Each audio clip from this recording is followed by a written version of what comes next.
بسم الله الرحمن الرحيم. اهلا وسهلا بكم في فقره جديده من فقرات الكوره مع الجوكر. طبعا قبل ما نبدا الفقره ما تنسوش الدعاء لاخواتكم شهداء غزه، شهداء لبنان، ربنا يا رب يثبت اقدامهم. نخش بقى في الموضوع، نتكلم على نادي الزمالك وفوزه المهم على فريق غزل المحله برباعيه. لكن لو هنتكلم الصراحه يعني طبعا وضع الاهداف، ناصر منسي هدفين وزيزو من ركله جزاء وحسام عبد المجيد بيعود للتهديف من بعيد. طبعا اخوانا عن الكارت الاحمر فتح الدنيا الصراحه في المباراه دي، لكن في ناس دلوقتي بدات تطلع تقول لك هو الكارت الاحمر ده مش طرد ولا اي حاجه. طب هو حد في شاف مباراه بوتافاجو امام اتلتيكو مينيرو نفس الكارت الاحمر ده؟ فعلا الكارت الاحمر اثر على مستوى غزل المحله. طبعا يعني الاوراق فرطت زي ما بيقولوا من كابتن احمد اللي يلعب ملك، لكن هارد لك غزل المحله فريق كبير، فريق عظيم الصراحه، فريق نكن له كل التقدير، كل الدعم والاحترام. مبروك لنادي الزمالك، فوز مهم طبعا بيعتلي به الوصافه، مستفيدا طبعا من تعثر النادي الاهلي حامل اللقب امام البنك. طبعا مباراه شهدت الصراحه تالق ملفت لحارس المرمى البلعوطي او كابتن مصطفى شوبير، حارس ممتاز، واتمنى الصراحه ياخد فرصه في النادي الاهلي. لكن طبعا الناس اللي بتتكلم وتقول لك ان الاهلي متاثر، لا، الاهلي متاثر بغياب اسامه ابو علي، وفعلا غياب اسامه ابو علي عامل عقم في الحاله الهجوميه للنادي الاهلي. فعلا جت فرص كتير امبارح للنادي الاهلي، جت فرص برضه للبنك، لكن النادي الاهلي متاثر فعلا باسامه ابو علي، وجماهير الاهلي تصرخ اين البديل؟ حتى الان البديل في يناير، يعني في كلام عن عوده محمد شريف، في كلام عن اسد الاسلام الحملاوي اللي الكلام هيبتدي عليه دلوقتي. هل طبعا مشاكل امام عاشور يعني عرض مستمر. طبعا كلامي ليك يا كابتن عدلي، فين التربيه؟ فين البيئه؟ هل النادي الاهلي تساهل مع كهربا فعشان كده شجع امام عاشور على الكلام ده؟ حتى الان يعني مع احترامي الشخصي ومع احترامي لجماهير النادي الاهلي كلها، النادي الاهلي ضرب نفسه بخنجرين مش هيعرف يخرج منهم اذا كان امام عاشور او كهربا. اتمنى طبعا النادي الاهلي، يعني نتمنى طبعا النادي الاهلي التوفيق وكل حاجه، لكن النادي الاهلي اخطا خطا كبير كمان بالتعاقد مع امام عاشور. ولا انا والله العظيم عشان زملكاوي ولا حاجه، لكن امام عاشور ضر النادي الاهلي اكتر ما نفعه، مع كل الاحترام والتقدير.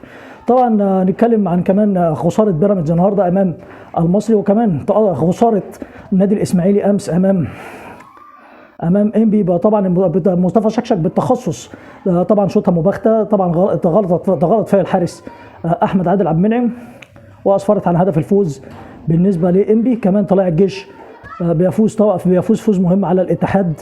طبعا مباراه شهدت اصابه المهدي سليمان، نتمنى يا رب ربنا يشفيه، حارس ممتاز جدا الصراحه. وطبعا طلائع الجيش فوز مهم برضه بيعتلي بيه 3 نقط مهمين جدا. باقي طبعا مباراه تعادلات، طبعا سموحه تعادل. نخش بقى على جوله الفرص. طبعا يعني بلاس بالماس بيفوز فوز مفاجئ جدا على برشلونه بعد الاحتفاليه طبعا بمرور 125 سنه على تاسيسه. بلاس بالماس بيفوز عليه، وطبعا بيشعل الصراع من جديد على الدوري الاسباني. طبعا يعني ريال مدريد قبل الهديه وفاز على ختافي، واصبح الفارق نقطه، ولسه في مباراه مؤجله امام فالنسيا. هنشوف المباراه دي هتسفر عن ايه. عندك كمان الدوري الايطالي اللي انا فعلا معجب بيه جدا السنه دي. الدوري الايطالي يا جماعه كل الفرق تقيله دلوقتي، يعني ميلان، انتر، اليوفنتوس، لاتسيو، كل الفرق تقيله.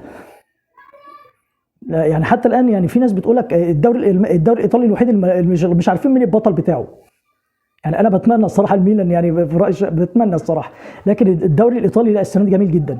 الدوري الالماني كمان بعد تعثر بعد تعثر ميونخ امام دورتموند بهدف لكل منهما، عمر مرموش بيقود فريقه انتراخت فرانكفورت بالفوز على فريق هايدنهايم برباعيه، طبعا هو وضع فيها هدفين الراجل. نخش على الدوري الانجليزي، محمد صلاح بيقود ليفربول بالفوز طبعا على مانشستر سيتي الجريح بهدفين. طبعا خد بوضع الهدف الاول وهو محمد صلاح من ركله الجزاء، وبرده يعني هو الراجل قفل الباب حتى الان وسايب احنا بقى نتوقع براحتنا في نهايه الموسم. هل صلاح قاعد في الانفيلد؟ هل صلاح هيروح السعوديه؟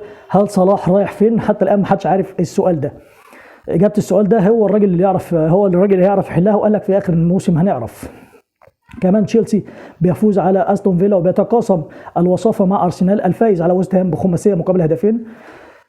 كمان يعني مانشستر يونايتد جاي من بعيد بيفوز على ايفرتون برباعيه مقابل لا شيء، اول فوز للمدرب اموريم.